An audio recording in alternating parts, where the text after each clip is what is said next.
Listen to what I'm saying here. Value is not based on what you own or what you have. In fact, I'll drop this jewel on you real quick. Real value is based on what you can do without. It's not about what you can accumulate. It's how functionable are you with nothing. And we can't function on nothing, so that becomes the scale. How low can you go?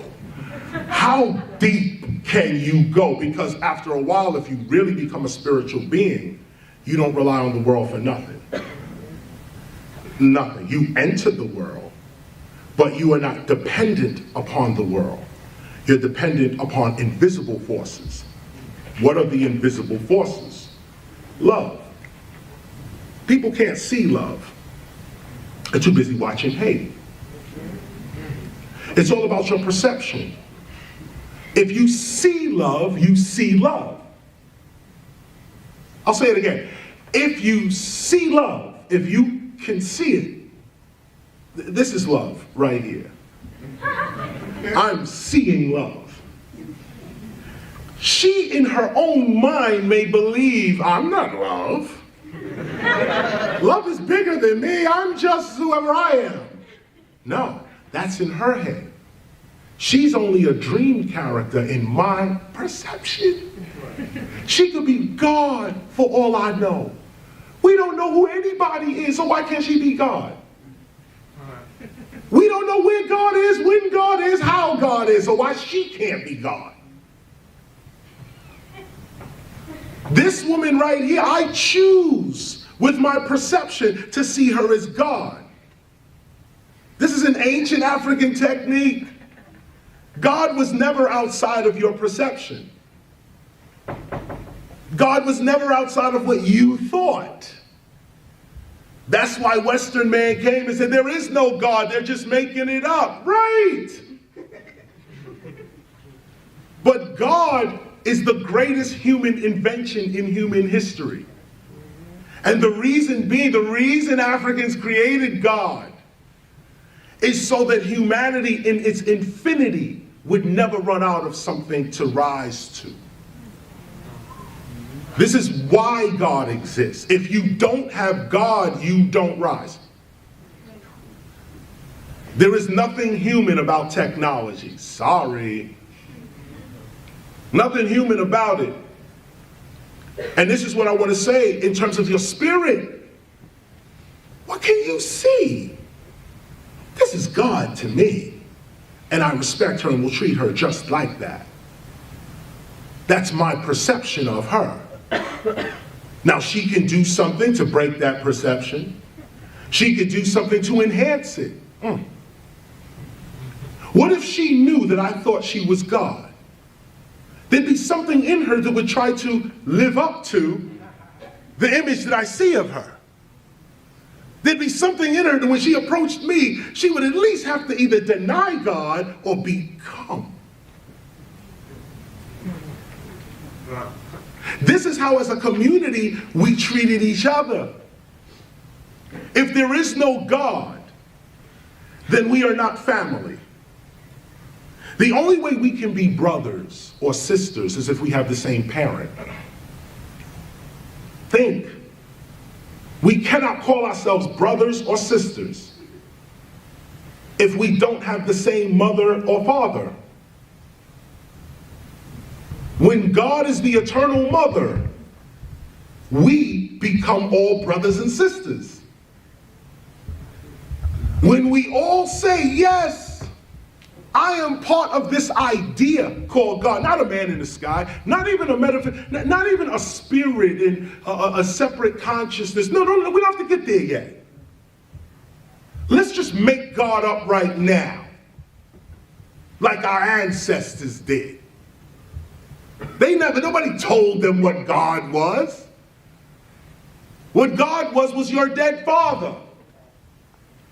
What God was your deceased mother, grandmother, great-grandmother, ancestor, builder of the tribe. This was the God. And when we got rid of the God, we stopped worshiping that God and started worshiping their God. We lost our spiritual power.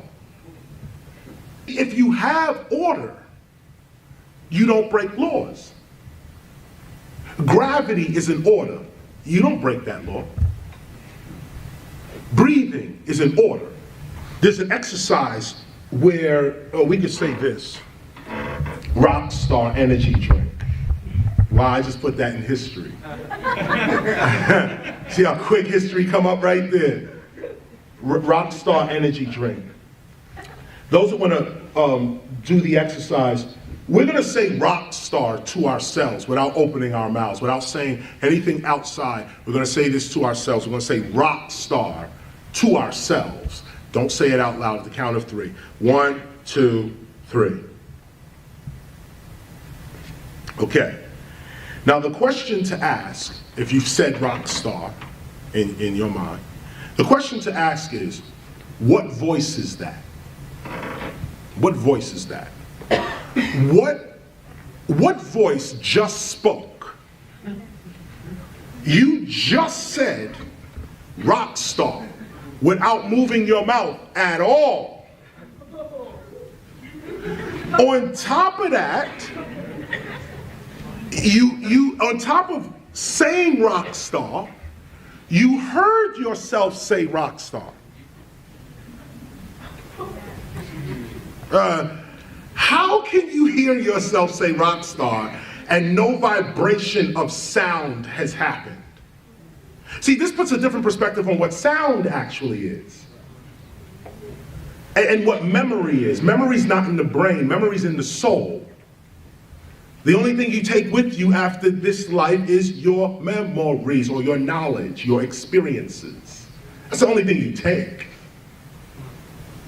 Unless you study Egypt culture, they believe you can take all their stuff with you on the other side. Just as a side note. But if you said rock star in your mind or in your being is the true answer, is the true statement. In your being, what was that voice?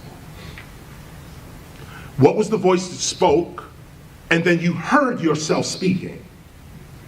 But these ears did not hear you say anything because your mouth didn't move. So the ears didn't hear it, the mouth did not move, but you spoke and you heard yourself speaking. If you close your eyes, you can see this better. If you close your eyes and put this image in another sight, if you close your eyes, you can still see this.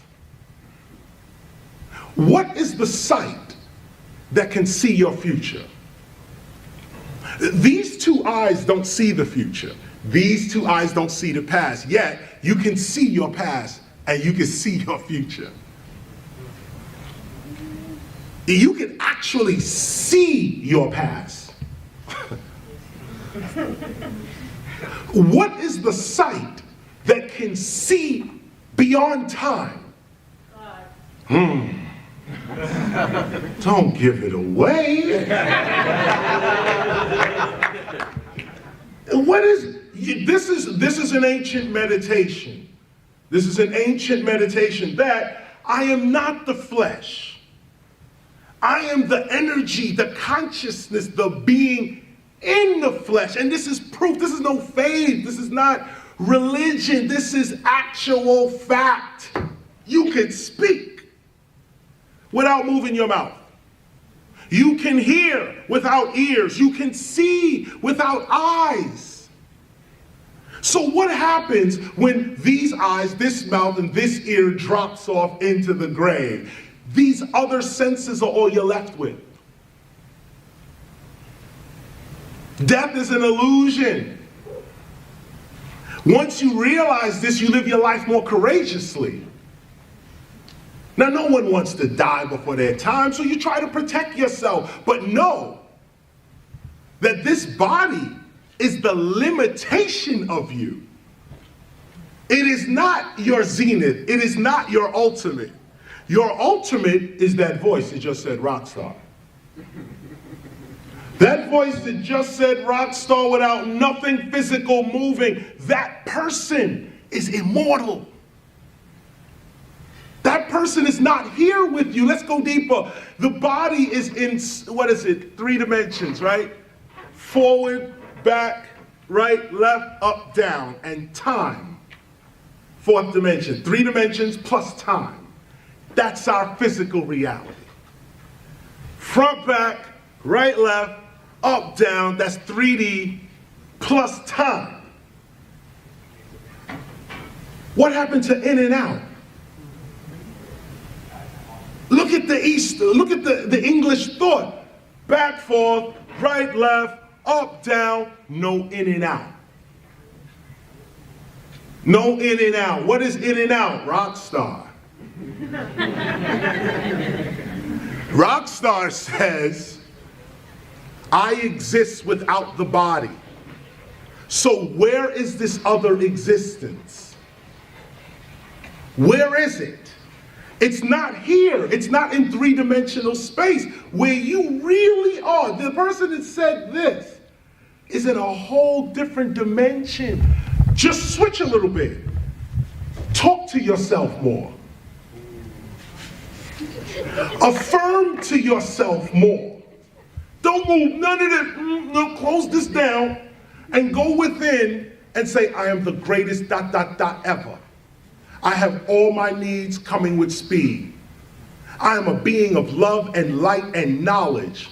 No weapon formed against me shall prosper. Whatever it is, have your affirmation on your tongue. Or, sorry, in your being. This is how the gods created this whole reality. The first humans, imagine, the first humans, they came from inner space. They came out. Study the Anunnakis. They came out of inner space. Not from outer space. Inner space. Rockstar. Before there was a body, there was this voice traveling in this voice's dimension. To get here to the earth, the inner voice created this outer extension of itself to be in this dimension. Once you realize that you are not just in this dimension, but you're also in another dimension, you now are free. Because whatever happens to you here in this dimension is not your only reality.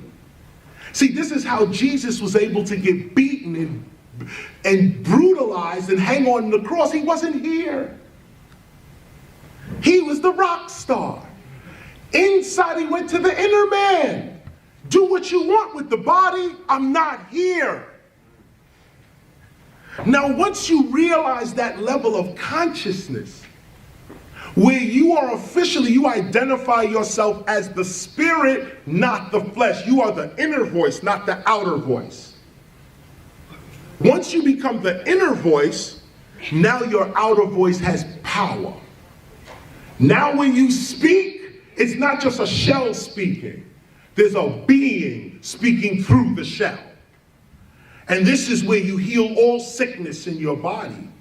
This is where you command reality to work with you, and it works according to your consciousness. Why? Because it's not a shell that's speaking. There's a real being in the shell that is speaking. And when the real being speaks, all nature and the universe responds. People are realizing now that your environment is way more important than even your culture. That the environment you're in, your genes are responding to the environments that you're in. Imagine that. That everything you do as a human, there's a tiny, tiny, tiny, tiny little organism running around that does the exact same thing. And let me say it, let me put it to you this way so you can really see it.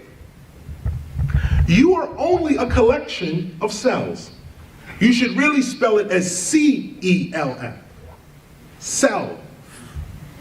Because what the self is the consciousness of cells. Cells reproduce, they talk, they have waste, they have a job and a function. Every cell knows what it's supposed to do. These are little thinking beings. And when they unite, they make you. The way you think is what they are thinking. When you say, I'm hungry, it's not you that's hungry, it's your cells that are hungry. You are the slave of your higher self, C-E-L-F. You are the servant of your higher self until you become your higher self, then you're free. This is why they say you are born a slave. You are. You're a slave to yourself. You're a slave to the addictions that your cells want. You're a slave to the made-up realities of your language. You're a slave to your fears and this kind of thing. Once you realize that I am the eternal, immortal being that speaks without this body, has existence without time and space, once you really know that, you start moving like that, and then reality starts playing with you. You start reading things right in the nick of time. Some message comes to you right off the wall. Nobody else see it. You're the only one to see it. Why? Because your perception is such. This is how you get over. This is how you get past. This is how you compete. Never compete is how you compete. The ancient way. This is the ancient way. You don't compete. That's the English way. The way of nature is cooperation. Everything works in cooperation.